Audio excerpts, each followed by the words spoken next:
The world of gangs and drugs is rough. It's raw and it's unforgiving. Most of these stories end in blood on the pavement, streets, or behind steel bars. But is there more to this problem than meets the eye? That's the question that the War on Drugs asks in tonight's special, Cafeteria Smuggling.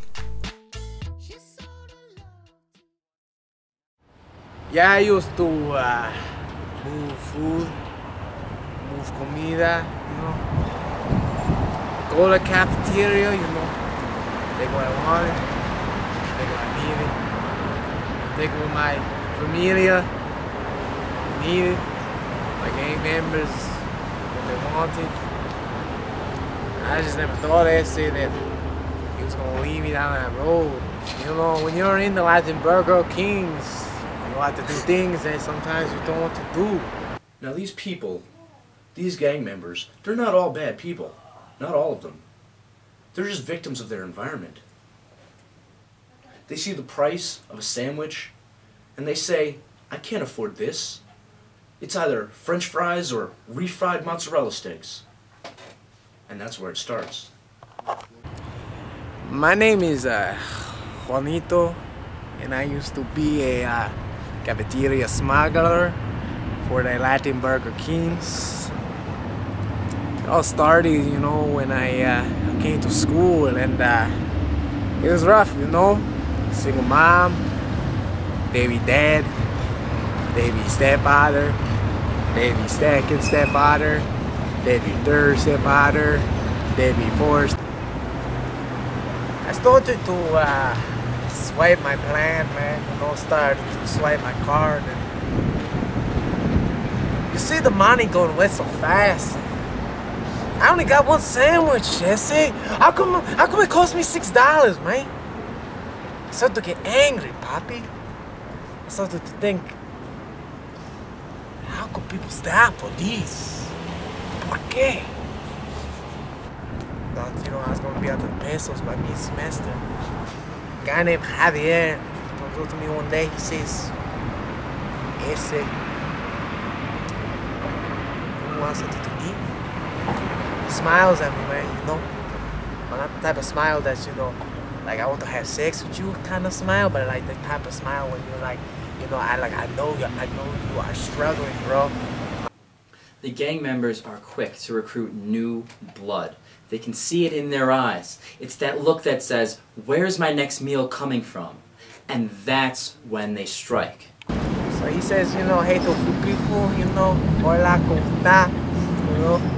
Goes over, gets some people handshakes and stuff, and then walks over to French fries. He says, you hungry? He sees a couple French fries in his jacket, Next thing you know, walk out of the cafeteria, you don't have to pay for French fries.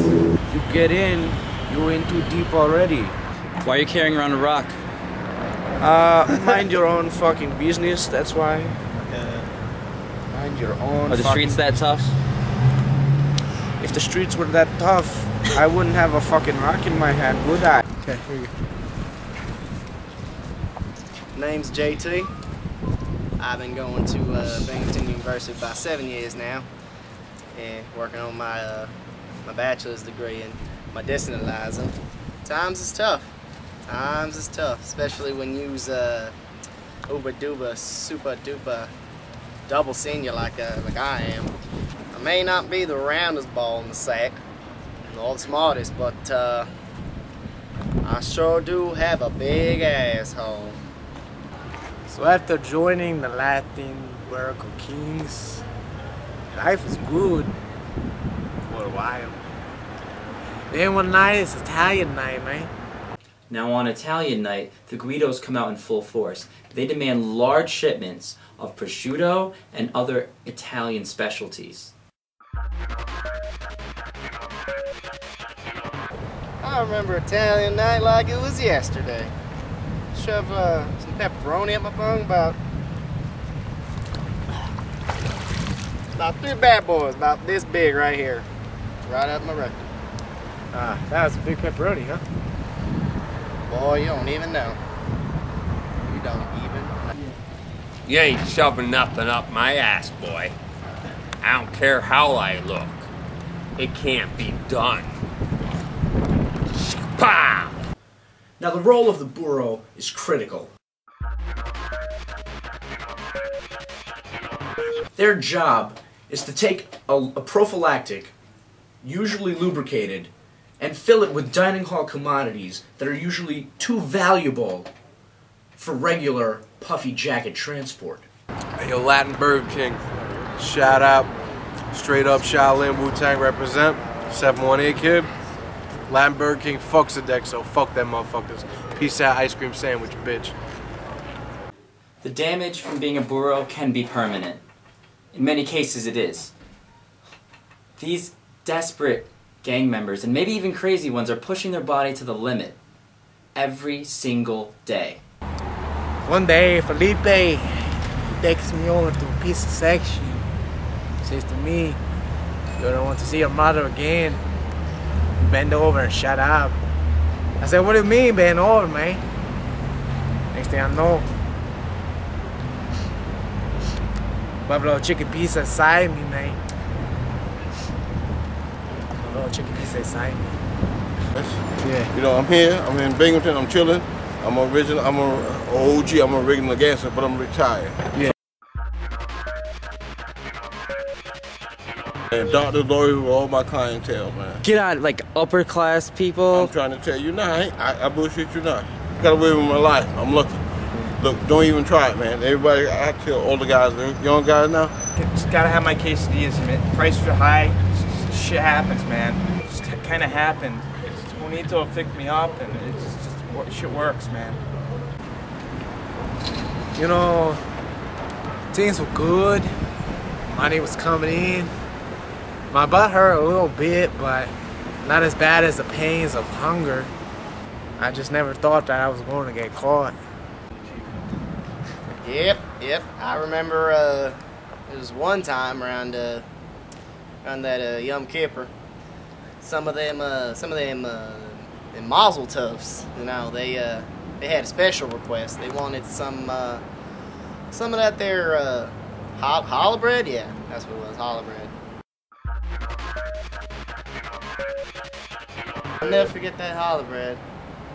It's the last piece of bread I haven't stuck up my ass.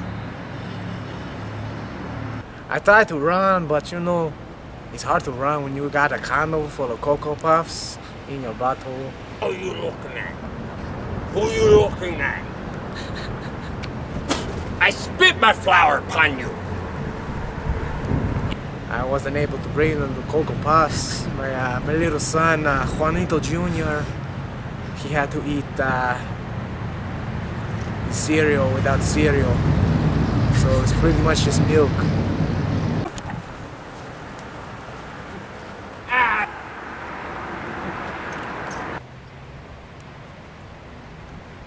Sometimes I feel like I'm a pigeon without the wings.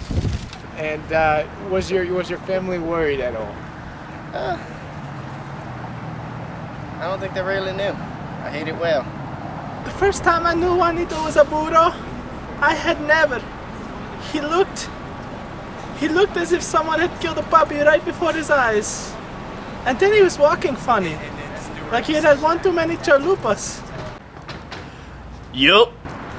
First night in jail, I had a little slip up with soap, you know. Next thing you know, I had 3 men on me like Kanye West on Taylor Swift.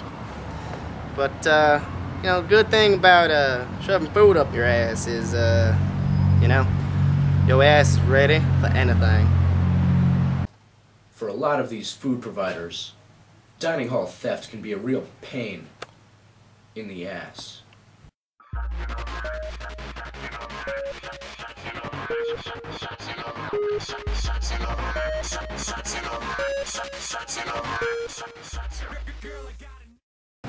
It was rough, you know.